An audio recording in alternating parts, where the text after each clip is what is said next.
Shalom, my sweetest friend, Shalom. I want to share with you the deepest Torah in the world I heard from the Rebbe Reb Shlomo.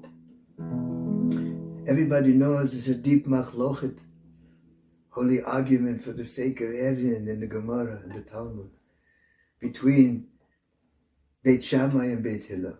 When is the new year of the trees? Beit Shammai says it's on Rosh Chodesh, Shevat. Beit Hillel says it's on the 15th, the full moon of Shevat. Okay. So my Rebbe Reb Shlomo says the truth is, if you look deeply there into the Gemara, you'll see there's really no machloket. Beit Shammai agrees, everybody agrees, the new year of the trees is on Tu B'Shvat. So why does Beit Shammai say that it's on Rosh Chodesh Shvat? So this is a Torah from the Heilige Bais Ya'akov. Bais Ya'akov says, what happens every year to the tree the day before Tu B'Shvat? The tree is at its end. If it doesn't get new life on Tu B'Shvat, it won't have the koach, won't have the strength to make it through to the next year. It needs new life. So the tree is absolutely at its end, and then comes Tu B'Shvat, and in the roots, in the deepest steps, in the roots of the roots, right, the tree begins to get new life. It's going to make it for another year. If chas v'shalom, it doesn't get new life, God forbid, it won't make it. So you know what Beit Shammai says? Beit Shammai says, Rabbeinu Shalom, don't make us wait. Don't make me wait till I'm at my absolute end. Till the moments before Tu B'Shvat. Give it to me early. Give it to me on Rosh Chodesh Shvat.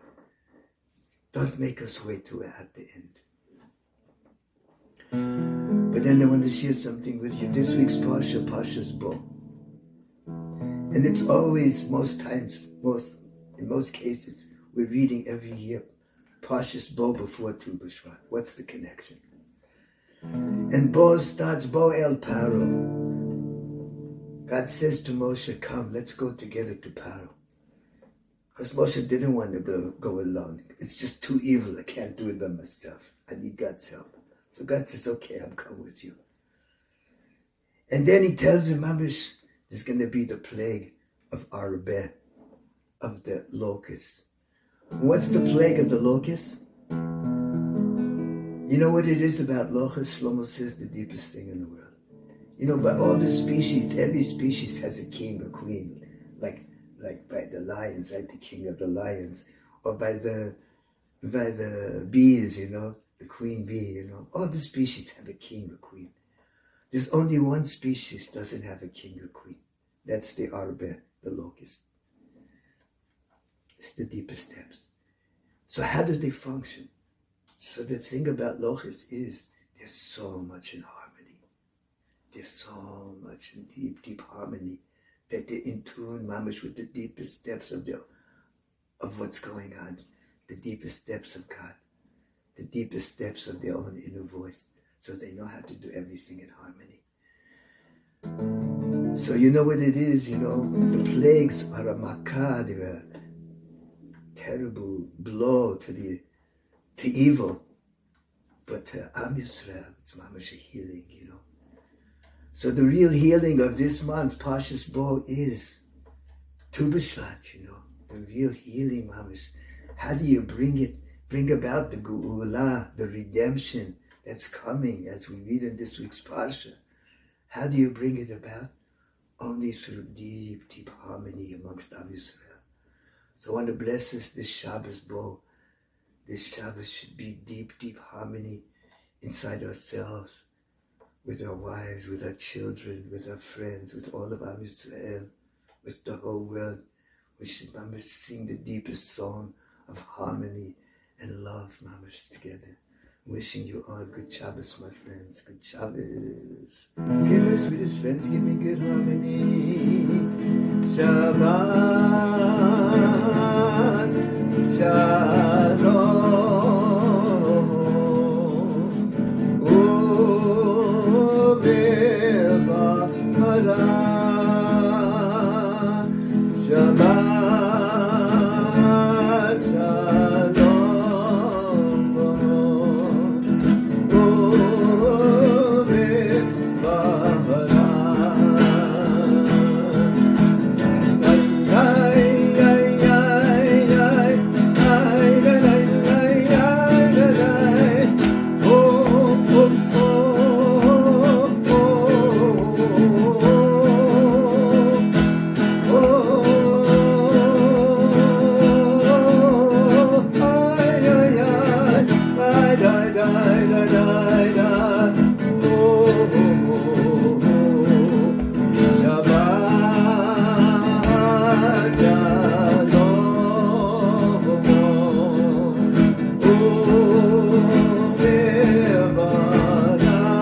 David Jabara